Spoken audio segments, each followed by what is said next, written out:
Hello, everyone. Welcome into a special episode of Wrestling with My Thoughts. We are live, and I have a special guest today that I'm going to be speaking with. My special guest today is Ryan Satin from the Out of Character podcast with WWE on Thoughts. Ryan, how are you, sir? I am doing fantastic. For some reason, my AirPods are not working, so I'm frantically over here plugging in my other headphones. Give me 1 second. Oh. All right, man. I'm doing much better now. Sorry about that. Your setup. My setup's probably a little bit more humble than yours is, so you probably got a lot more going on your end. No, well, Ryan, I just have my AirPods. Everything I just have my AirPods, and for some reason they're not working. I don't know. Usually they work. Sorry. Yeah. No, it's all right, man. It's all right. No problem. Listen, man, everything I've heard from people who have spoken with you is that you're a super down-to-earth guy. It still means a lot that you would take some time to speak with me and talk some wrestling with me today. So I just want to start off by saying thank you for taking what limited time you have out of your busy schedule to be with me here today, man. Well, of course, man. For the past, before Fox Sports, I had my own website for 5 years. So I know all about that hustle and I respect it. And, I like, for the past couple months, I've been on TikTok and I really enjoy the TikTok community. It's much more positive than Twitter has been. I mean, I'm sure that'll change eventually, but right now, TikTok, I know that I see you kind of get into arguments with people sometimes and debates with people. And right. I see other accounts. But I think it's still, for the most part, fairly friendly for the most part. And it's kept to wrestling, at least, if it's like arguing wise and not like mean spirited, I feel like, for the most part. So I've been liking TikTok. I like the TikTok community, so I wanted to help you out. Yeah, my belief is the second things get personal or negative, that's what the block button is for. I don't put up with any of that. You can ask any of my followers. That I should put out a T-shirt that just says blocked across the front. I use that so much. So yeah, I try and keep things positive for the most part, man. I'm glad you joined the TikTok community. You bring a freshness to it and really a legitimacy to it. Now it just doesn't feel like, it's just a bunch of marks sitting around in their basements talking about wrestling.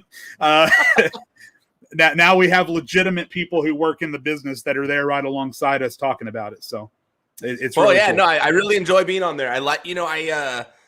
I never really liked Instagram. I never really felt it. Me neither. And I just was like, I don't know. Like, I don't know. I think it was the pictures aspect. Like, I was like, I don't want to look at that many pictures. But right. I think with TikTok, I like, it was kind of like exactly what I had been looking for. Like ways to incorporate music into videos, be creative if you want, share clips. Like, I like it. And I like that when I go on TikTok, that algorithm is so smart. And so it really is showing you stuff that you will like. And so, I really enjoy TikTok. And just so you know, I am the same way. It's interesting to hear you say that about the block button because I have a reputation for that. Ryan Satin blocks everyone. Ryan Satin blocks everyone. The only reason I block people is when they insult me. Like, it's like, I don't mind when you tell me I have a bad opinion or you disagree with me. It's when you insult me or like use a bunch of cuss words at me. I'm like, well, I'm not going to deal with you. Like, I don't care. I don't need you, dog. Like, laters, So, I use that block button for the same reason. We're cut from the same cloth, man. I block people all the time. And I think people do that because they see people online and they're like, they're not going to block me because, they can only succeed if I comment on their stuff.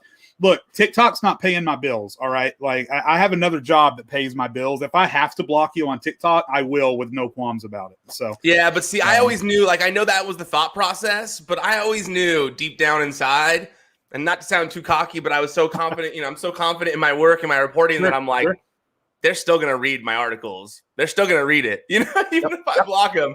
I mean, I have so many people that I blocked that then go on their burner account and they then screen grab my tweets then after that. And it's like, bro, if you're going on a burner account and screen grab my tweets to then go tweet about me, you're just a fan at that point, So that's how I always looked at it. Yeah. Caught in 4K, I believe, is the term that they use on TikTok.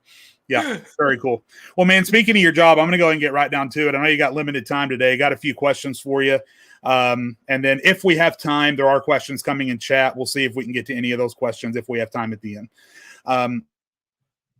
number one, speaking of your job and how you got there, I know you long time ago. I vaguely remember you doing stuff on like TMZ and stuff.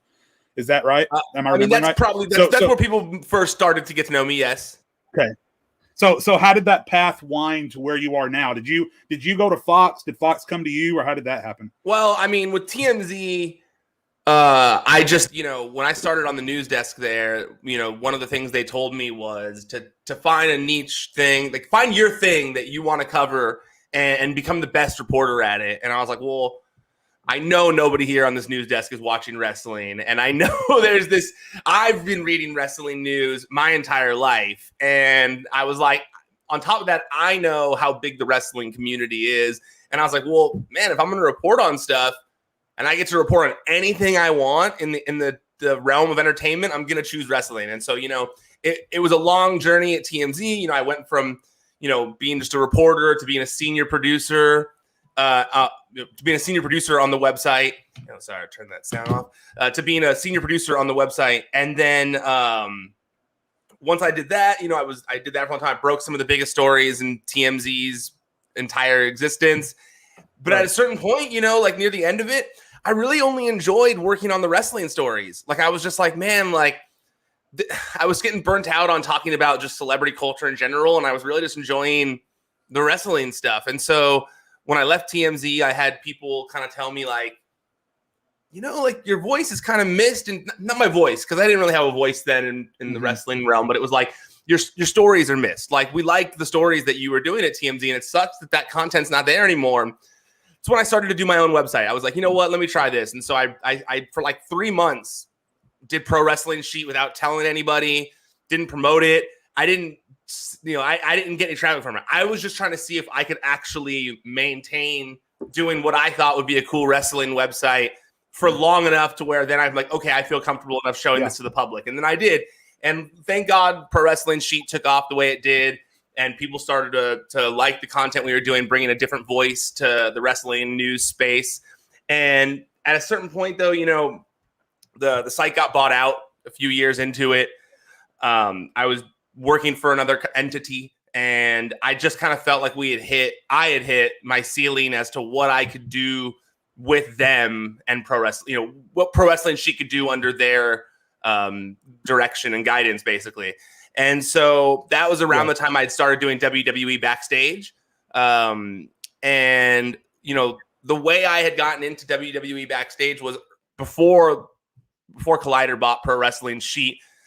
I had a meeting with Fox Sports trying to sell them Pro Wrestling Sheet.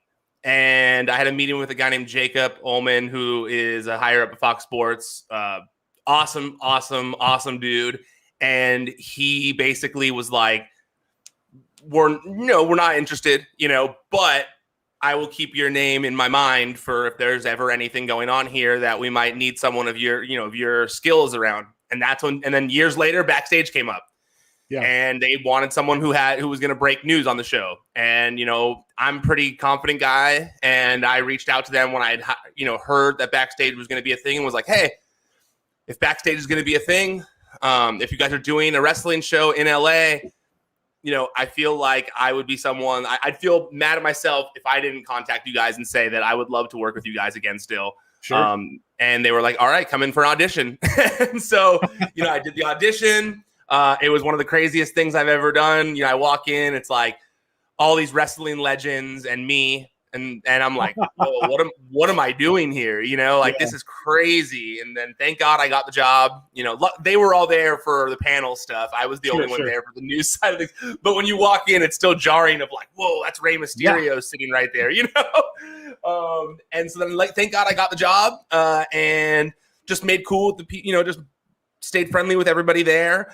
And, I started working towards, trying to get on the digital side of things. And thankfully, things worked out during the pandemic to where I was finally able to come aboard in October. And man, I'm loving it. I'm loving it so much. It's honestly, sometimes it's hard to like, when you're someone like me, who I'm always kind of grinding. I always think I'm hustling. I'm always on the go. It's hard to kind of like stop and look and be like, whoa, like I'm actually doing my dream job. And take a minute. And honestly, the past couple of weeks, I've really been enjoying the past couple episodes of my show, and I'm feeling much more comfortable than I have. And I'm taking a look back and just being like, man, this is a dream, and I know it's other people's dreams too, and I'm really just trying to do everyone justice by it, and that's really what my goal is, to just keep making cool content that other people would like, and hopefully they can live vicariously through me, because I know that I'm living everyone's dream right now. Yeah.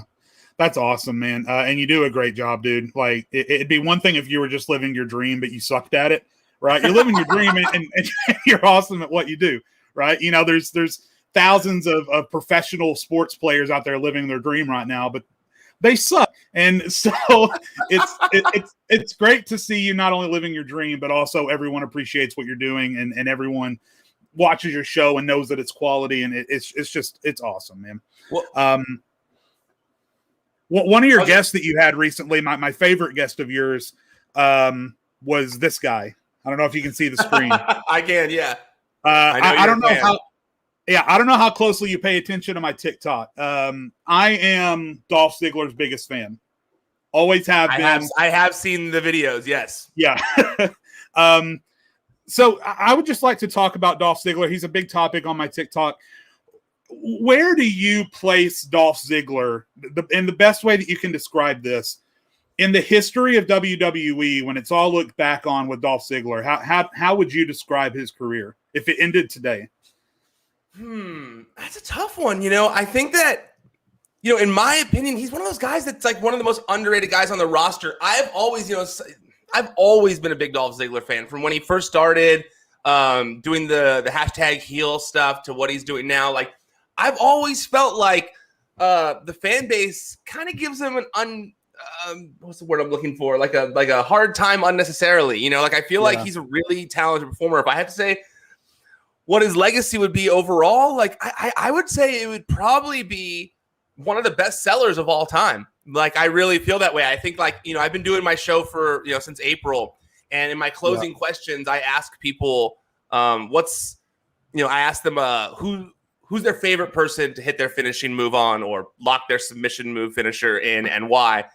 And majority of people say Dolph Ziggler when I say that, when I ask that question of the male talent, and when it's an actual move, not a submission move or whatever. But it's one, it's because they like just saying it to give him a hard time, and two, it's because of how he sells it and the fact that he always makes every move look as impactful as possible. So I think you'd put him up there as one of the best sellers of all time. And I think that's really going to end up being his legacy, because I think that, as much as, people remember that time he cashed in and all the other things that he's done, I just think he's always been so, like, he's like I was even going back, and before I interviewed him, I went back and was watching Spirit Squad stuff.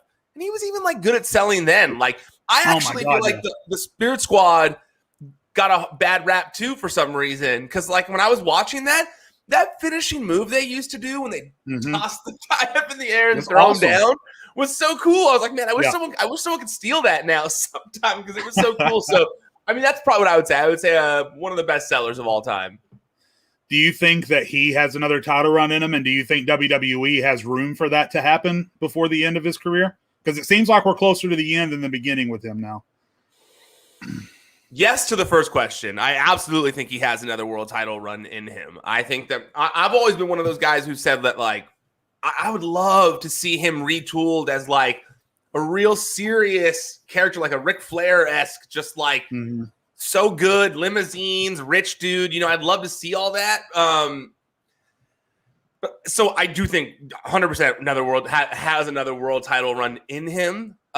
Whether he gets it or not from WWE, that's much more difficult for me to answer, because I think that, he kind of said it best in my show that, like, he's always ready for that. He said that, like, he stays ready for that situation, that, like, and if, and so I think that you never know. Like, if you had told me a few years ago that Kofi Kingston was going to have this huge world title build to WrestleMania, I probably would have been like, I don't know if I believe that, And so seeing something like Kofi Mania has made me realize that, like, anybody can get there. It takes is the right storyline. Like, that's really, at the end of the day, all it takes is the right storyline, is the right momentum. It's that's really what it is. It's like lightning in a bottle type stuff. So I do think that Dolph Ziggler has that in him. Whether WWE ever gets to have the opportunity to do it, that I don't know.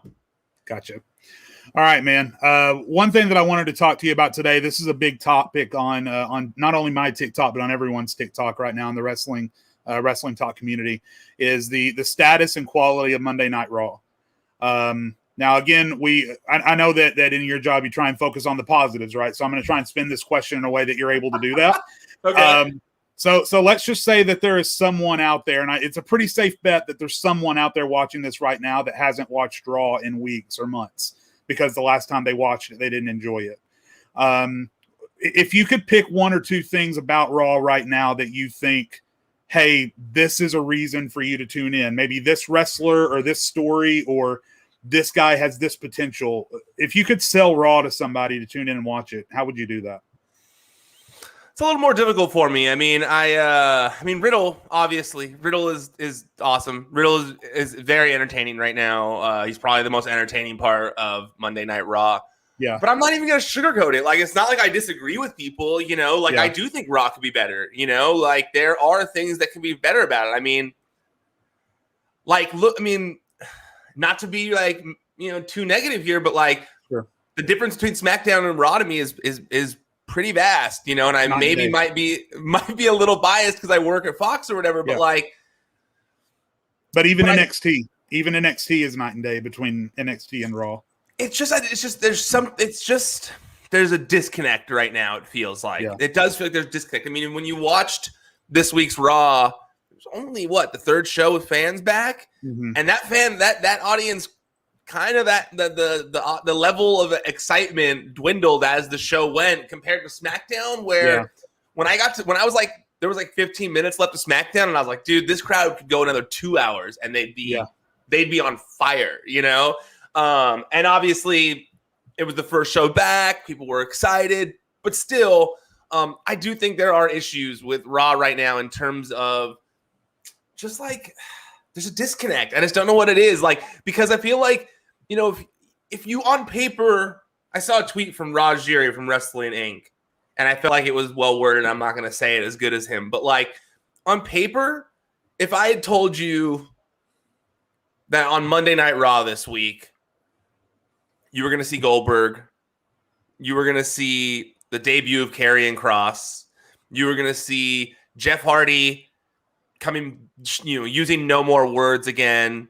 I told you John Cena is going to be at the top. Mm-hmm. You'd be like, damn, that sounds like a fire Raw. That sounds like a lot of good stuff going on. But for some reason, it wasn't. And there's I think it was, I know what the reasons are. And I think that it was part of the opposite booking. It really was Jeff Hardy and Karrion Kross didn't need to go up against each other. Jeff Hardy could have wrestled someone else and not, he could have brought back No More Words. People would have been pubbed. Oh, there you go. He could have brought back No More Words against a different guy. I get the booking between Jeff Hardy and Karrion Kross. I just feel like the disconnect is those two shouldn't have been wrestling against each other. Karrion Kross, should have just destroyed someone. He should have just destroyed someone. So, that's my personal opinion. Should have been there with Scarlett. He should have been treated like the NXT champion, and so I did not love it.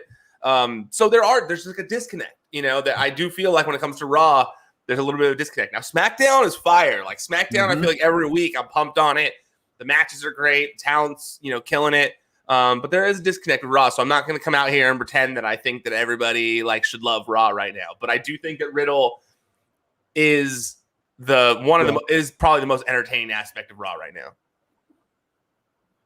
Yeah. It's funny because I had Axel Guzman, who you've been on his show as well, and he was on my podcast a couple months ago, and I told him the exact same thing. When I watch Raw, it feels like a chore most of the time. I watch it because I feel like I have to.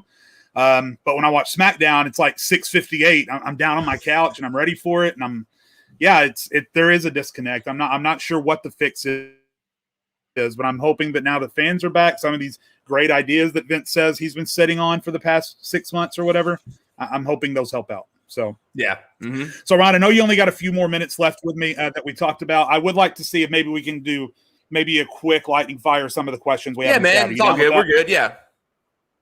Okay. So we have Jamie Carroll wants to know your favorite moment in wrestling. I mean, it's probably. I mean, just I really, really enjoyed when Daniel Bryan won the titles at WrestleMania 30. Like, I wasn't there, but even though I wasn't a child at the time, I was a grown man already. I remember being like so mad at myself that I didn't go, because I was literally like in my living room, just like feeling all the emotions, cheering at my TV. That whole storyline sucked me in from day one. I felt like, as much as it may have hurt WWE in the long run to let the fans take over and make the decisions like that, like, so they finally were like, oh, we have control like that, oh, okay. Before it was like we thought we had control, but not really. But then we actually got someone in the main event of WrestleMania, and then we got hungry with power, and it probably hasn't been great for everything. But at the time, one of the coolest things. So probably my favorite moment in wrestling, probably that. Yeah. It's funny that you say that too, because I've always said that there was a negative impact to WrestleMania that no one ever thought about. And I've always said the exact same thing you said, is that it set the expectation for the crowd that if we cheer loud enough, we're always going to get what we want. Yeah, exactly. And then came Roman Reigns. And so, exactly. 100%. Because with Cena before, it was like, with Cena, it was always like they tried, but they never succeeded to get him out of the main event because it was John Cena, But then when we got someone in the main event, it was like, oh, different way of doing it. Well, screw you, Roman Reigns. We're just going to, and so, completely agree. Yeah. And I would also say one of my other favorite moments, in history was the 10 years past of it, of when CM Punk walked out with a title, just because it was so cool. It was just so cool at the time. Like, you were like, oh my God, this is crazy. Yeah. The guy's walking out with a title. Like, oh my God, so that was a cool one too. Yeah. The crowd for that moment just made it. I've never seen anything like that crowd in Chicago that night. Yeah. Incredible. Agreed. Aiden wants to know who your favorite wrestler is, and have you ever gotten a chance to meet them? I have. It was Stone Cold Steve Austin growing up. Stone Cold Steve Austin was the man. Mick Foley as well. And I've met both. Stone Cold was awesome though. Like, if it wasn't for Stone Cold, my website wouldn't even be, it wouldn't have even taken off like it did. Stone Cold, thankfully we talked a few times because I was at TMZ when I was at TMZ and just made friendly with each other. He liked that I was a wrestling fan. He respected the work I had done. And then, I called him for my story for my website when I launched Pro Wrestling Sheet, and he invited me on his podcast just to talk about my, starting my own website, leaving TMZ and starting my own website. Cool. And it got to go to his house. And people have bucket lists, and I wouldn't even call it it's a very short list of mine. Like, I've never had like this, like, all these things I want to do. Like, I don't know. It's not me really. But one of the things that was 100 was the top of the list was drink a beer with Stone Cold Steve Austin. It was like it was like the only thing, if anyone goes like, what's on your bucket list? It was honestly the only thing I could think of. It was just the only one. I was like, I just want to drink a beer with Stone Cold Steve Austin. That sounds like the coolest thing ever. And so when I went there, I told him, I'm like, I just have to tell you, like, it's the only thing on I went to his house to go record the podcast, and it was like, I just have to tell you, like, it's the only thing on my bucket list is to drink a beer with Stone Cold Steve Austin. He was like, all right, well, we'll do it after the podcast so that we're of normal mind on the podcast. And I'm like, all right, cool. And so then, after the podcast, I got to sit there and just drink a beer with him and his wife, and it was the Stone Cold beer. I still have the one he gave me from that day here in my office. Cool, so cool. And, I did meet my favorite wrestler of all time, and he was the man. So the last big question I have for you here, because the rest of it is just kind of conversation about stuff we've been talking about. Listen, Roman Reigns, I'll take this question and run with it as our final topic here. I think Roman Reigns, ever since last summer, has been one of the top 3 things in wrestling ever since he returned and speared Strowman and speared The Fiend. So whatever you want to say about Roman Reigns, I give you the floor, because I can never hear enough praise on Roman Reigns. If you want to talk about your interview with him or just what he's been doing in the ring, can you talk about Roman Reigns for just a few minutes? Absolutely, man. Yeah, I completely agree with you. I think that he is definitely one of the top things in wrestling right now. I would say that I personally, I really enjoy the soap opera element of pro wrestling. I always have. That's why I enjoy WWE. That's why they've always been my favorite promotion, is because they do it better than everybody else. And this storyline with Roman Reigns to me has been like the most male soap opera type stuff that I can think of. And he is so good at his role. Like, I think that he's killing it. And, it's funny because when I was interviewing Charlotte on my show this week, she mentioned how Randy's been the best villain of the COVID era. And I do think that to a certain degree, because I feel like Roman, I don't even know if I'd call him a villain. He's just like a champion, Yeah. Like he's just like he's not really necessarily like doing evil things all the time. No. He's just like, he's a bad dude. Yeah. Like he's a bad dude. You wouldn't want to mess with him. You wouldn't want to have Roman Reigns on your bad side, this character, but I don't know. I feel like Randy Orton does like dastardly things. He's a villain, But Roman has just been like what you want a champion to be. And I love it because we spoke of this Yeselmania downward spiral that happened afterwards, snowball effect of Yeselmania and how it affected Roman Reigns. But, it's interesting to me how we were all right that whole time. As much as I say, created this weird effect, at the end of the day, all the fans wanted was for Roman Reigns to turn heel. We all knew Roman Reigns clearly was this natural heel that should have been a heel from the start. And I think that it's cool to see that it's finally there. And I'm actually surprised that now that fans are back, I kind of thought that he was going to get cheered. I thought that Roman Reigns was going to get cheered now because people like him so much.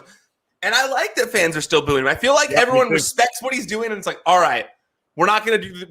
We begged for Roman Reigns to be a heel for so long.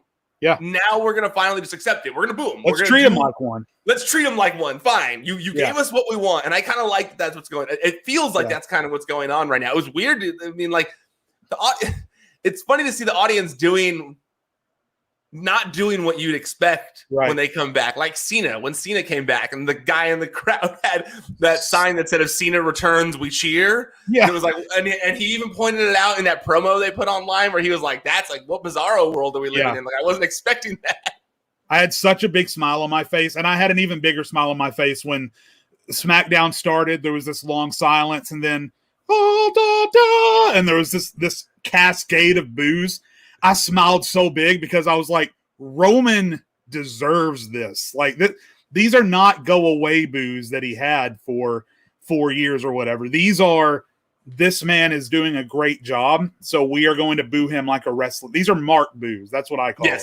Yeah, and he was getting mark boos out the wazoo, and I was so happy for him because he deserves it. Yeah, I completely agree. I felt the exact same way. It was like, oh, this is nice. I remember WrestleMania.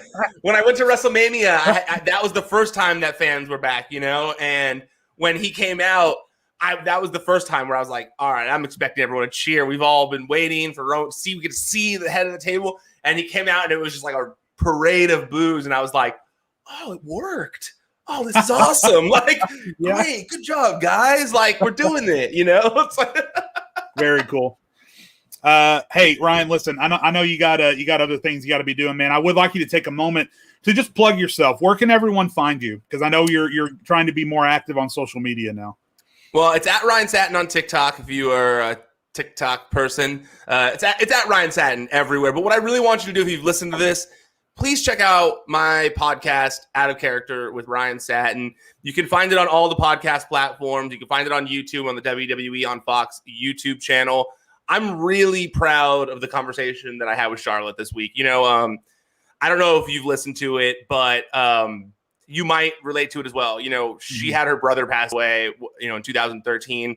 I also had my brother pass away in 2013. And, we kind of talk about what it's like going through that a little bit, and I'm as much as I enjoy talking about wrestling with people, I am trying to start like going a different path of like getting a little deeper with these people and kind of like showing you a different side of these people and kind of peeling back a few layers so that you can understand who these people are, the performers are, as opposed to just these characters. That's why it's Out of Character. And so really, really proud of the conversation I had with Charlotte this week. She also talked a lot about just what it's like with the fan criticism that she gets and like why she strives to be great and how it does relate to her brother's passing. And so I think it's really worth listening to. I really feel like it shows a different side of her that people haven't seen. And these conversations that I have coming up, I recorded that I recorded yesterday. I can't say who they are, but I felt the same way about those. So I really, really hope you guys give my show a shot. It's 45-minute interviews with the top WWE stars. You really don't get that anywhere else. Like you don't get it in a lot of places. And I think that I come from a fan perspective as opposed to like some of the other podcasts you'd listen to where they already know them and they're friends and they have this friendly banter. It's like you interviewing these people. I'm trying to come from the fan perspective to learn who these people are as opposed to like where these other people already know who they are and they're talking about different stuff. I want to learn who these people are and I want you to learn with me and hopefully take something away from it. Yeah, I subscribe to this podcast, guys. It's a great watch. It's a great listen. Go do that if you can. Ryan, I want to let you go on this. My producer showed this to me just now. We were talking about that shirt earlier. Look at this. Check this out. Hold on. Boom. You can find shirts like this at firedupsportsapparel.com. You can catch my podcast every Saturday at our regular time at 2 p.m. Central. Ryan, again, thank you so much for sparing the time with me today, man. It's been a blast. Yeah, definitely. Thank you so much. Keep up the good work on here and TikTok as well. I love it. All right, I will do. Thank you so much, Ryan. Guys, thanks for watching. Ryan, thanks for watching as well. I will see you on Saturday. Ryan will see you on his podcast. I'll see you guys later.